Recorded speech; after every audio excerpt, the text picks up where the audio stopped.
Hi, I'm Gros. I'm a visiting Robert Schuman Fellow here, and I will be talking to you today about the economic impact of the war in Ukraine.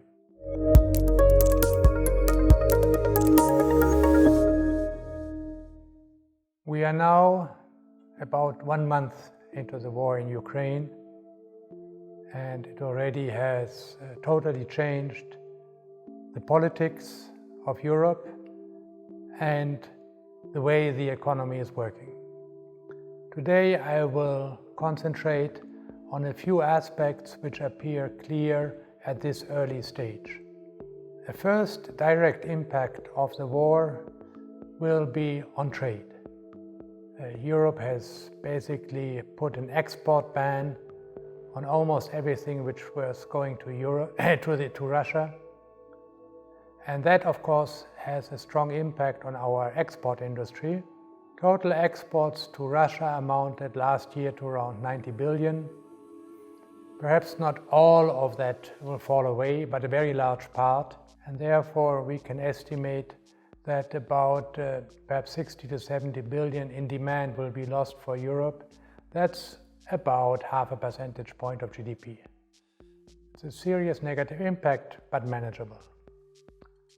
Moreover, I believe that this direct impact of the export ban will be offset by increasing expenditure. Many European countries have vowed to increase their military expenditure. Germany notably has said it will go to 2% of GDP. On average, in Europe, governments were spending on the continent about 1.5% of GDP on military expenditure. That should go up to 2%, so half a percentage point. And you can see immediately that the negative demand impulse coming from lost exports will be offset by higher military expenditure. So that per se, the direct impact will not be so important. Much more important is an indirect impact about which we talk a lot, and that goes via the energy markets. And that turns out to be a rather complicated story. We have two main forms of energy imports into Europe, which are oil and gas. Traditionally, gas was much less important than oil. In value terms, a ratio of about 5 to 1.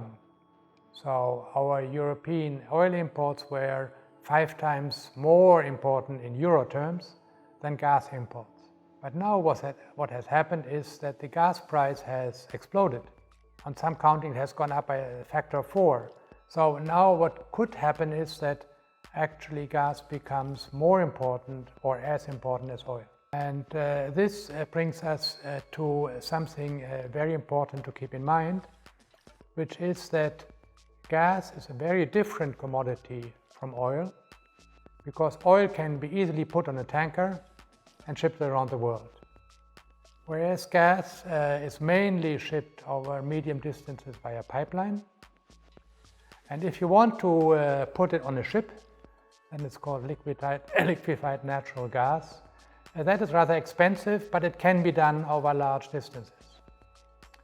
And this is where the gas pipelines come into play, which link Russia to the EU. If we no longer receive gas via these pipelines, then Europe has a problem because it has to get more gas from elsewhere via LNG.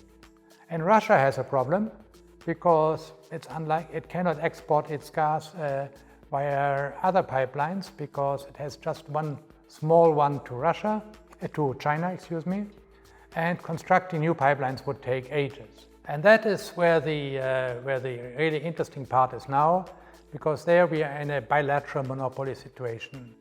Russia is the biggest supplier to Europe, and Europe is the biggest customer. So the task for Europe right now is to find as rapidly as possible new sources of gas, basically LNG from Asia. I have done some calculation which suggests that actually that should be possible, that at the current very high prices, there should be substantial energy savings both in Europe and in Asia. And since Asian gas is all LNG, that has the advantage for Europe that whatever gas is no longer needed in Asia can just stay on the ship where it was already put into the form of LNG, and the tanker just turns around and comes to Europe. And we can unload it here.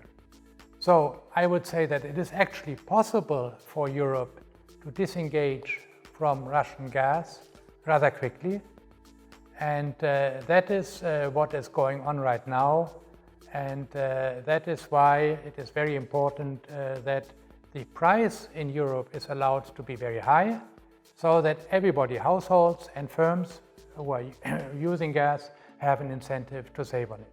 And by the way, we have a European gas market. That means the price of gas is actually the same. It's the same in Spain, France, or Germany.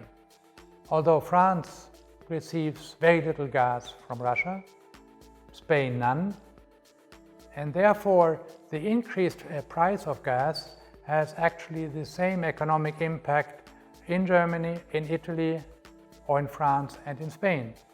Because although Germany and Italy receive most of their gas from Russia and the others receive more LNG and gas from North Africa, the price is the same and the price impact is therefore the same. So that is our task right now in Europe. We have to accept a very high gas price, but if we do so, then we can become independent from Russian gas rather quickly. The impact, however, of this will be severe. A higher gas price means less purchasing power for European customers. That comes together with higher prices for oil, higher prices for metals, for food stuff and many other things. And if you put all this together, then actually you find that the so-called terms of trade loss, meaning the loss in purchasing power from for European households from all these price increases, can actually be very similar to the first oil shock. So that means the indirect impact of the war can actually be quite substantial. It means higher gas prices, higher energy prices, higher food prices for Europe, reducing the purchasing power of European consumers, and that raises the specter of higher prices and less growth for the immediate future. So some sort of stagflation seems to be inevitable. We might not have an outright recession, but growth, which was very strong, will probably diminish and inflation will stay high for quite some time. That is as far as we can see for the time being. If the war, of course, ends tomorrow, things could lighten up, but for the time being, European policymakers have a very rough time in front of them.